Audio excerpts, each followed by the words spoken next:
good friends texted me and said, I'm going to a wedding in Italy. I don't have a makeup artist. I need to look like a golden goddess snatched human. So let's do the makeup look. Let's say this one time and one time only. I have an app. It has over 100 videos on education, how to apply makeup for your skin type, how to apply makeup for your eye color, different scenarios. If you want longer tutorials, go there. But I'll never stop educating, obviously, on here and other platforms. But I just want to say, if you like these sort of tips, and if you're like, wait, I want to know more, it's there. It's all there. First step for any sort of makeup is skin prep for your skin type. For any sort of long wear makeup, you have to hydrate your skin. I'm using a water cream because it's not gonna add an extra layer of moisture. It's water-based, so it's gonna plump out my skin. It's gonna give me a nice, even canvas for the day, but I'm not gonna look overly dewy as I produce oil. If you're an oily girl, any sort of water cream, this is Tatcha, will do you favors. Just because I want to be beaming like a golden goddess doesn't mean I don't want to minimize pores and control shine. A little bit of this shine control from Makeup Forever right here. Make sure you really press it in. You can see it kind of just mattifies the area. I'm such a big fan of skin prep. If your makeup looks like shit, it's probably not the makeup products. It's probably 100 times out of 100 your skin prep. Layer 1 of your setting mist. I feel like this just helps makeup adhere, especially for long wear. I'm a believer. Brows before base. Say it with me now. Number 1, DM, comment. Everything is, I get white flaky brows. If you do, you gotta do your brows before base. You don't want any foundation particles. Can you tell me let's start my period? You get the dropsies while you have your period. Please comment. You need to make sure you're exfoliating your skin and that you're always doing your brows before you put on makeup products, or else you'll be dragging those products or those dead skin cells through your brows. It'll adhere to the sticky formula, and then you put it back in its tube and you mix it around and make a little paste. Always brows before face, and immediately you're snatched, and it's a great template to start. Best tricks for summer skin is a no foundation look. So to start, we're gonna use a glowy base. If it's during the day, I would use SPF. So this is Kosas Dream Beam, and then if it's at night, I like using Lumi Glotion. And like Charlotte Tilbury Flawless Filter, anything that gives you a little bit of tint, a little bit of glow, and a little bit of coverage. I'm actually gonna do 2 parts for this video so I can show more of the blending, following this in real time. Great part about using a glowy base is that this doesn't have to stay only on your face. This is a product that I would pull down onto the neck. Don't forget your ears, and then also any skin showing. Shoulders. You want everything to be cohesive. You don't want makeup to just live on your face, and that is how you get the most natural looking glam, especially in natural light. You live, breathe, and die for foundation. Go ahead and layer it on. I love using concealers like Natasha Denona. There's so many formulas on the market that really give you good coverage and stretch.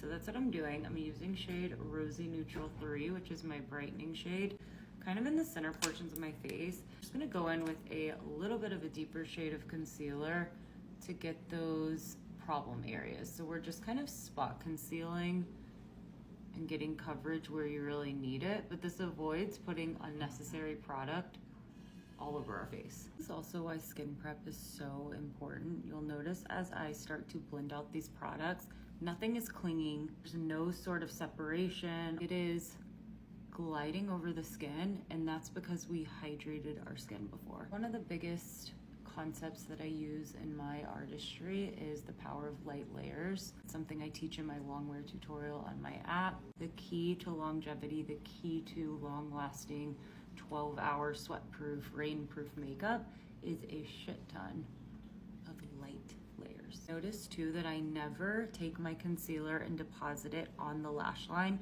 I stopped it about 1 centimeter below my lash line, and I feather and blend it upwards. You want the lightest amount of product to be sitting in those areas with fine lines so you can avoid and manage creasing. I think creasing is kind of inevitable unless you have 18-year-old baby skin, but you definitely can manage how bad it gets. Use the new Makeup by Mario Soft Sculpt. I'm gonna pump it on the back of my hand. This is so lightweight and it's gonna dry down, which is really nice. It's thin.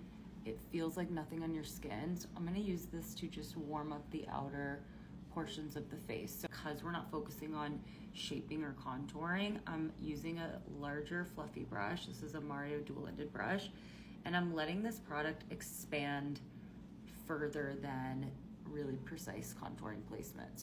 Tapping it. I want to look golden goddess, but I don't want to be like dewy and wet. So that's why I'm choosing to use this sort of consistency in product. And do not forget to pull everything down your neck. No harsh lines. It's also a product that you could mix with your body moisturizer or whatever. You can do whatever you want with it. It's kind of like a bronzing drop situation, but use it to illuminate any other portion of your body that you want, like sun and glow. So if you're like, okay, love feeling bronzed, amazing, I need to snatch my face, now it's time to go in with like a cooler tone product. This is Sephora Collection Shade 2. Obviously I have light to medium skin tone, so obviously these products are suited for that. But if you are deeper, if you are more fair, there's so many products on the market that have this sort of undertone, and you need to pay attention to it. This to me is clear as day. So this is the Soft Sculpt. See how you see this orange goldenness? These are the two cool tone products like I talked about. These give off sort of a red gray undertone. So see the difference? This is gonna warm up your face like the sun would. This is going to mimic shadows. It's going to recede light, and it's essentially going to snatch the living shit out of your face. If you want heavier application, go straight on the face. I want to start light, so I'm picking it up on a brush, and I just want to kind of cut this area. So I'm going to start light, and make sure you're turning your face to the side and then forward to see, are we creating that shadow? Yes, but do I have a crazy harsh line on the side? No. I like that area. I love a good jawline snatch. A cool tone, a gray tone mimics shadow, so it looks like it's cutting your jaw, because when you do this, it deceives to the naked eye that your chin is dropping off at a higher area than it is, because you're creating that fake shadow. So that's why you look more snatched when you use a cooler tone. Warm tones just give like warmth to the area. It's not going to give you that shadow snatch. Both these products are exceptionally creamy. They won't dry down on you. This is the Sephora Collection, like I said, and the other one I love is the Victoria Beckham. This is shade Travertine. It's so cool and amazing. Just match that little area. If you have acne, I have a how to conceal acne video on my platform that I use on all my celebrity clients. It is foolproof for long wear makeup. And also, if you want to learn more about undertones, I have a how to understand undertones video also. Freaking sirens in New York. And why I love this product from Victoria Beckham is because I'm a huge proponent of contouring the eye. So I love from here a full sweep from the eye kind of out into this area, which it should blend if you used a sort of product with the same tone, and then an under eye snatch.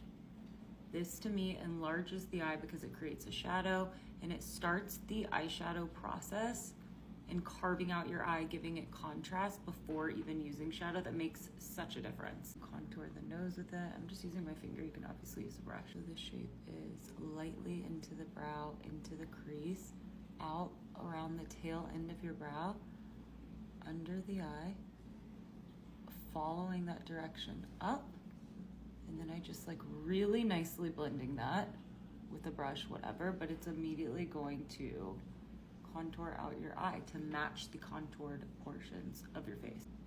A little rough, nice blend over everything on the face. Not the most natural snatch of all time. Now a cream or liquid blush. I'm using this Makeup Forever HD palette just because I love all of these colors. Focusing it on the apple, getting it up into the eye, and kind of all over the face to create this sort of everlasting blush effect. I don't love when blush is just sitting on the apples. I think it looks really isolated and unnatural. I like when it moves into the eye, onto the forehead, like true blush or blood that rushes to your cheeks would. I like hitting the shoulders, gives off that like effortless, you can't tell that you're wearing a ton of makeup. It just looks like you were one golden object walking through a field of flowers, you know? You need to set the face, do eyes, so go to part 2.